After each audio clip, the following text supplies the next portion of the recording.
Hi everyone, and welcome to Jane Talks Trek, where I'll be talking about and reviewing an episode of the original series, The Next Generation, Voyager, Deep Space Nine, or Enterprise. Today, I'm looking at Who Mourns for Morn, from Deep Space Nine's 6th season, or as I like to call it, that time Quark went on a fetch quest. This episode was requested by Teresa Trejo. Thank you for the suggestion, and let's get going. We begin the episode with Odo asking Morn to move his shit out of the cargo bay, but he's talking to a hologram, put there by Quark, while the real Morn is away, because he's part of the bar's life. Cisco shows up telling Quark to shut the hologram off because the real Morn is dead, and into the credits we go. Everyone gathers for Morn's memorial, where Quark tells Odo that Morn died before paying his bar tab, and then he gives a lovely eulogy, which turns into a bit to keep business at the bar, and ushers Morn's out-of-makeup actor into his chair. Everybody clap! Cisco tells Quark that Morn's will left everything to him, so Odo gives him his financial records, which shows Morn to be poor. Quark goes to check on Morn's inventory. Oops, I guess he forgot to sell his turnip stock before Sunday, which stresses Quark out, so he races to his quarters, but it's full of crap and a naked lady, Morn's wife,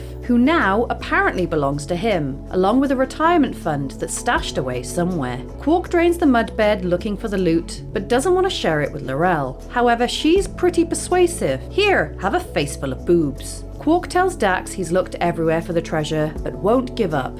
I want Morn's money. I need Morn's money.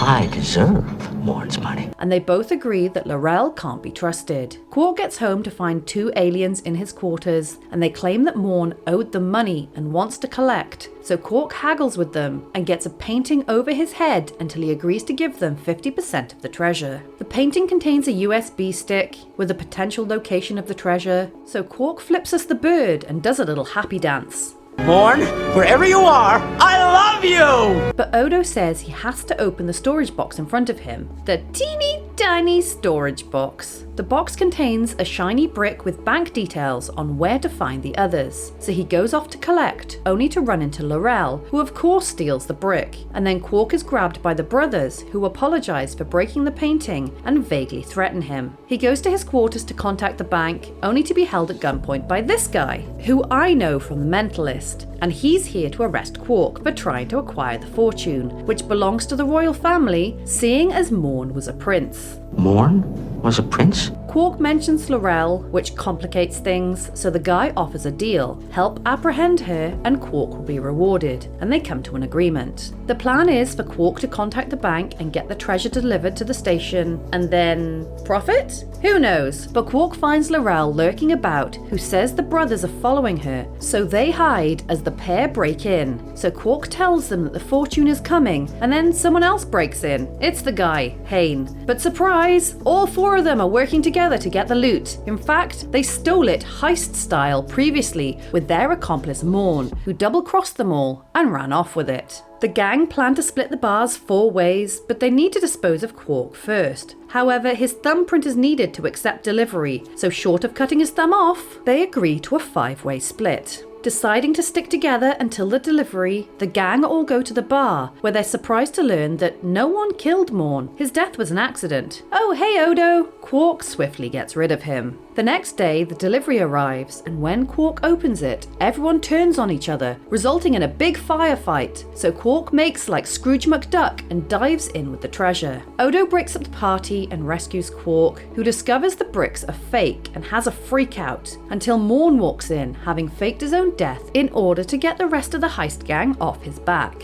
Quark is upset until Morn vomits up some latinum as a peace offering, and they plan to do business together in the future. Okay, this episode is one big side quest. A sleeping Snorlax blocks your path. It'll be several hours and countless tasks before you can actually progress, so have fun with that. The fact that it was happening to Quark made it fun though. I'm not a fan of the Ferengi normally, they're a bit one note, but Quark has enough personality and humour to make watching 45 minutes of a Ferengi looking for something fun to watch. watch. I haven't really noticed Morn during my coverage of the series, except for when he was left in charge of the bar. But I do know people love him. He's appeared more times than Jake, similar to how Ayala featured more times than 7 of 9, and he's never said a word, despite having the reputation of never shutting up. So while I was pretty indifferent about him being dead, I get that Morn is an iconic part of the show. This felt very much a comedy of errors type of episode, as each time Quark made a little progress, another person would pop up, staking a claim to the treasure. And the fact that the gold bars Quark ends up with in the end are deemed worthless is pretty funny. But best of all, this is a nice, simple, self-contained episode that requires no prior knowledge of the show to enjoy, which I wholeheartedly appreciate. See? I don't hate this show, I just don't care that much. This one was a fun one though, and I'm glad it was suggested. So there you have it. That was Who Mourns for Morn. If there's an episode of Star Trek you'd like me to cover, pop it down in the comments below or come say hi on social media. If you enjoyed this video, then please hit that like button, it really does mean a lot, or consider subscribing if you want to be assimilated into my channel. Alternatively, feel free to check out my other YouTube channels. Thank you so much for watching, I'll speak to you soon, and live long and prosper.